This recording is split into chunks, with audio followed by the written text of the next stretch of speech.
আগামী বছরের জানুয়ারিতে অনুষ্ঠিত হবে যুক্তরাষ্ট্রের নবনির্বাচিত প্রেসিডেন্ট ডোনাল্ড ট্রাম্পের অভিষেক। ২০ জানুয়ারির এই অভিষেক অনুষ্ঠানে যোগ দেবেন প্রেসিডেন্ট জো বাইডেন এবং first lady Jill Biden. White house থেকে এ তথ্য জানিয়েছে।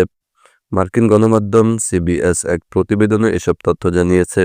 সেখানে বলা হয়েছে, ২০২০ সালের নির্বাচনে বাইডেনের কাছে পরাজিত হয়েছিলেন তৎকালীন মার্কিন প্রেসিডেন্ট ট্রাম্প, কিন্তু তিনি তার পরাজয় মানতে অস্বীকৃতি জানান।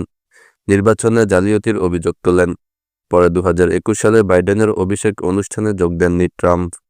উত্তরাধিকার সূত্রে অভিষেকে অংশ না নিয়ে যুক্তরাষ্ট্রের ১৫০ বছরের রেকর্ড ভাঙেন তিনি।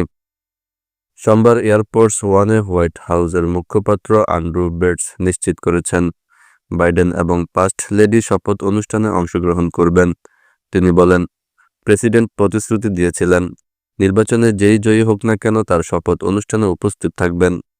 বেটস আরও বলেন, বাইডেন ও ফার্স্ট লেডি এই প্রতিশ্রুতি রক্ষা করবেন এবং অনুষ্ঠানে উপস্থিত থাকবেন। তিনি এটিকে গণতান্ত্রিক মূল্যবোধ এবং জনগণের ইচ্ছাকে সম্মান জানানোর গুরুত্বপূর্ণ অঙ্গীকার হিসেবে দেখছেন। একই সঙ্গে একটি সুশৃঙ্খল এবং কার্যকর ক্ষমতা হস্তান্তর প্রক্রিয়া বজায় রাখার অঙ্গীকারও বলে মনে করছেন।